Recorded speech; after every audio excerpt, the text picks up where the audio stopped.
Naghain ng kanyang Certificate of Candidacy si Senador Antonio Trillanes IV. Tatakbo siya bilang Vice Presidente sa susunod na halalan.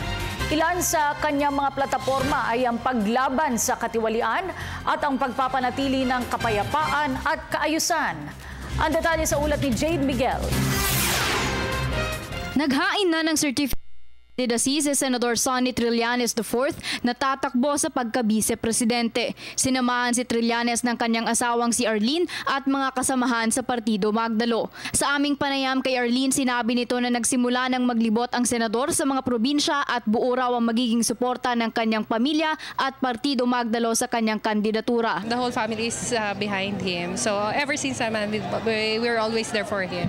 So we've always been supporting him in everything that he does. Kasama sa mga plataporma ni Trillanes ay ang kampanya nito laban sa katiwalian, kapayapaan at kaayusan. Hindi rin maikakaila rito ang pagbabato niya ng ilang mga alegasyon laban kay Vice Presidente Jejomar Binay na kamakailan ay nahanapan ng probable cause ng ombudsman para makasuhan ng graft at ilan pang kaso kaugnay ng pagpapatayo ng Makati Car Park Building 2. Yun ang nagpapatunay na talagang merong ebidensya, investigasyon at talagang ito ay hindi politika lamang, kundi ito ay pagbubunyag ng mga kalokohan at mga anomalyang ginawa nila Vice President Binay.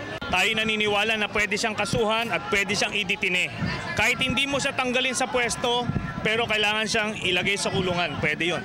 Isa rin naman daw malaking posibilidad ang mga bali-balitang papalit si Manila Mayor Joseph Estrada sa kandidatura ni Binay sa pagkapangulo sakaling umatras o ipakulong ito. Lahat yan posibilidad. Lahat yan pinag-uusapan ngayon sa iba't ibang sirkulo, iba't ibang kampo. Pero for as long as hindi mismo ginawa, so lahat ito tayo nag-speculate. Nararamdaman niya na talagang palubog na yung kanyang barkong sinasakyan at wala siyang ibang choice but maghanap ng ibang barkong sasakyan. Samantala magkakaroon pa niya ng pagdinig ang Senado mga paratang laban kay Binay, ngunit hindi siya dadalo sa mga ito dahil sa conflict of interest bilang isang kandidato.